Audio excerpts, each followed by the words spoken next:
Well, welcome to the American Center of Hanoi. How many of you have been here before? Quite a few of you, but it looks like we have some new people as well. So a particular welcome to all the new people. I just want you to know a little bit about what the American Center is all about. This is one of 650 locations like this around the world. We call them American Spaces, and they are places where we want to interact, we Americans want to interact with local audiences on topics and themes that are of interest to both you and us. Okay, so that is why today we are having this program that I think is going to be really interesting, that is around technology and kind of how it can be a little disruptive, how it can be a great thing, but also can be a little disruptive. So my background, first of all, sorry, I didn't even say my name, did I? It's been a long week. My name is Paula Kitna. I am the Regional Director of American Spaces. I've been here in Hanoi for about 8 months. So my background is I'm a librarian by trade. And when I started as a librarian about 25 years ago, the disruption of technology in my industry was already starting. And I still remember when people would tell me that, books weren't going to exist, libraries wouldn't exist. I wouldn't have a job one day because, Google and all of the technology, people weren't going to need people like me to help them find information any longer, because it was all going to be at your fingertips. Of course, 25 years later, I'm still here. Libraries are still here, books are still here. Our relationship and what we do has just changed. And I'm guessing that that's a little bit what you're going to hear about today, is how technology is in many ways making things better. You don't have to come to a library or talk to somebody like me to find your information these days. But there are also some downsides. And sometimes that's where I come in, is helping people understand how to evaluate information. We often call this information literacy, and it's a big part of what we do. And it's a kind of class that we actually do here at the American Center. So if any of you are interested in information literacy, learning about maybe how to evaluate information you find on your social media feed, decide whether you should share that information with your friends and family, how to be a better researcher on Google, those sorts of things. We offer different courses in those subjects. They can be just one day or an entire series. Of course, we also do English language learning classes, all sorts of different ways that you can improve your English. We are offering a lot of courses on entrepreneurship, so if you are interested in starting your own business or learning how to market yourself or your business, we have those kind of classes. We do a lot on environment, wildlife protection, clean water and clean air. So we have programs for all sorts of different people, and so what I really hope you'll leave here today with the knowledge that you are all welcome to come back. We love having new people. Our resources are open to everyone, and I hope that you will watch us on Facebook, and the next time we have another course coming up, I hope to see all of you back here. And with that, I'm going to turn it over to my colleagues from the University of Hawaii and the Schindler Center, College of Business, thank you. And I really hope you enjoy today's session. I think it's going to be really interesting, and I really appreciate our colleagues for coming here and offering this to our patrons today. Thank you. Good morning, everyone. Thank you, Ms. Paula Kitna. And my name is Hoa. I'm from the University of Hawaii, Executive MBA in Vietnam.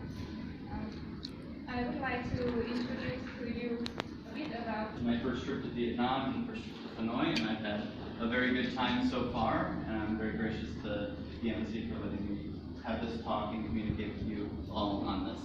So I'm going to go through some of what my research is focused on, some of the implications for society that technology has, and then towards the end we'll open it up for questions, and there'll be plenty of time for questions and answers. So my talk will mostly be from a more of a U.S. perspective, but I am of the belief that on some level that this is transcendental, that it affects all countries and all cultures in some way. So the way it affects Vietnam might be slightly different than the way it affects the U.S., but it will still affect Vietnam in some way. And maybe during the question and answer session we can talk about that as well.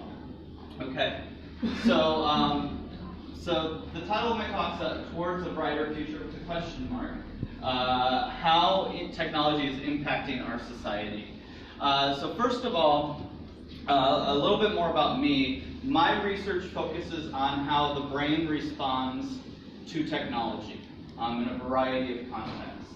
So I study how the brain processes cybersecurity messages. I study how the brain affects virtual collaboration between teams, and how we process true and false information online. And the certain biases and cognitive biases that we bring into play.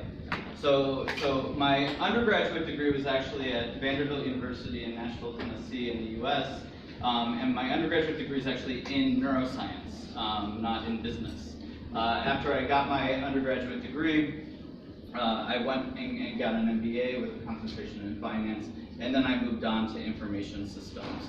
So I brought that together in my research and my teaching to understand how we all are affected by technology. So that's a picture of me from several years ago. That's me with what's called an F-NIRS cap on. That cap can measure, it uses infrared light to measure the blood flow in the brain. And so when you pair that up with how somebody's using a technology, you may be able to see some of the benefits of using the technology or the drawbacks of using that technology.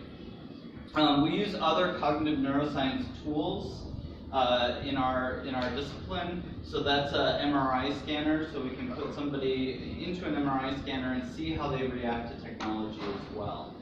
See how their brain responds. That's an emotive EEG system, so that's a cap that goes on your head that can measure the electrical activity produced by your brain.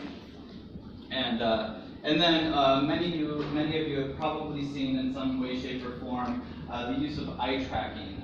So either through Google Glass or other types of things like that that can track where your eyes are in relation to things. So these are the types of things I use in my research and others use in my area of the field. To better understand how we individually respond to technology, and then we draw conclusions on how that might affect the overall society. So first of all, let me be very clear that technology has done a lot of great things for society. I for one, would not be here without technology connecting us more and allowing us to have a program like VEMBA that is a great program to come and teach in and talk about digital transformation in Vietnam. So obviously technology has done a lot of good for society. So if this survey up here, this shows that a survey of people in industry who say that email, for example, is important to their work or vital to their daily work. 61% of people say that. The internet, 54% of people say that that is a vital part of what they do. Landline phones, about 35%. Cellular smartphones, that's gone up a lot. It's 24% here. And then social media and networking sites to promote businesses. So obviously, technology adds a lot of good for what we do in our daily work. The other thing is, over the last 4 decades, workforce productivity has increased 84%, and most of that has been in part due to the advancements of digital technology in the workplace. So again, another reason why the adoption of technology, and integration of it into the business life and into our society has created a lot of good things. Now this has happened, like that says, over 4 decades. The position that I take on this is that we've looked at a lot of what technology does that's good for society and good for business, but at this point, we also should take some steps back and think about some of the ways that technology has been not so good, how it's caused disruption, how it's caused some problems within our society and the way we relate to each other. So that's what I'm going to talk about today. That's what my research somewhat focuses on, and it's an important topic to discuss. So I don't know if anybody here has experienced this, but the amount of emails we get throughout the day, we can become overloaded by them. We can have way too many to respond to. All of them are having, or most of them might require a response or some additional work time. When you're getting hundreds of emails a day, it can be very hard to process any of the information that's in them because you're just overwhelmed by it. My time teaching, research, and everything else, I can't spend 8 hours a day on email, even though some people might want me to. Email overload technology has increased what we call workplace burnout.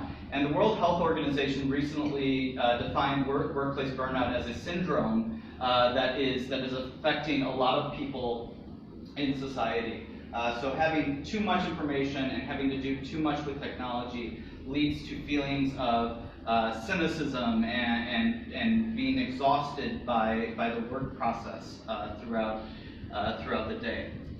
Other things that have been done to try to combat or fix things like email overload are the introduction of digital assistants like Alexa or Siri or all these other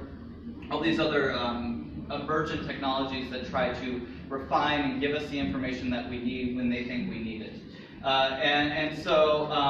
The key there is they are selecting information for us based on what this algorithm thinks is important for us to process. So we're not using our judgment and seeking out the information that's important anymore. We're trusting a digital space to create and pull out what's important for us to understand and to read. And so these things can make mistakes, and that's important to keep in mind. Okay, that picture's a joke. Social media, this is a quote, social media from Facebook to Twitter have made us more densely networked than ever before.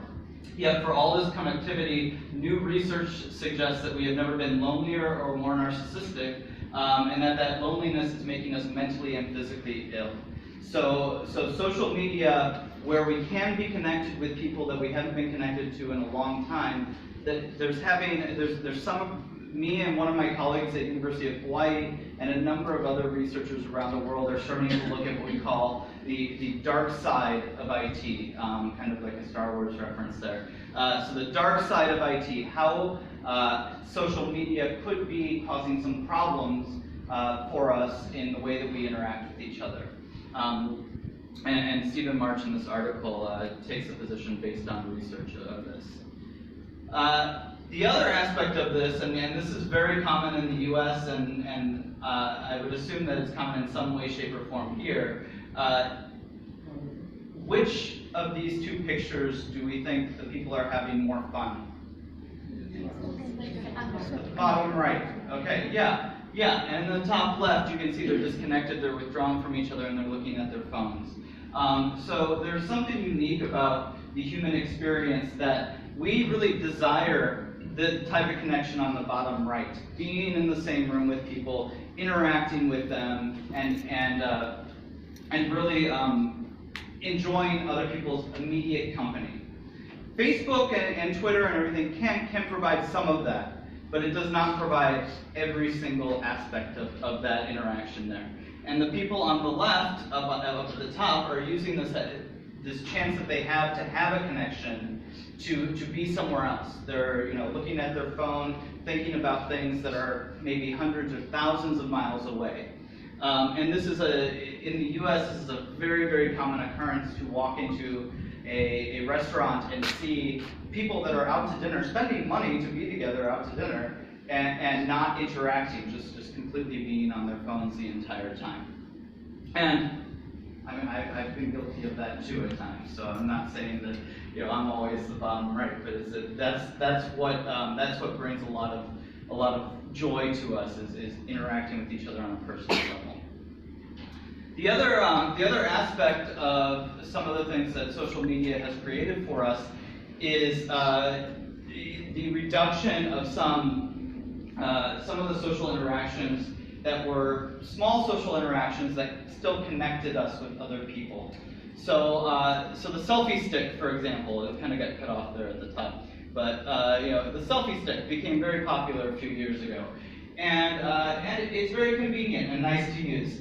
But one of the things that we did before the selfie stick is that we would have a small personal interaction with somebody where we'd ask them to take our picture, and they would agree, and they might take a few pictures and say, I hope I got one that looks good. And it was a nice small social interaction, and those small social interactions are important in maintaining a healthy society and healthy relationships with each other. So the other aspect of this, these 4 people are together on a vacation, it looks like, and they're focused on taking a picture of themselves to maybe post to Twitter, Facebook, Instagram, Snapchat, all of these different social media apps, so their friends can see what they're doing thousands of miles away. And so one of the things that also means is that they're not currently in that space. They're thinking about things far away again. So instead of being in this current space where 4 of them are having fun abroad, they're thinking about the picture that they're taking that's going to be on Instagram, and maybe how many likes they might get on Facebook later from that picture.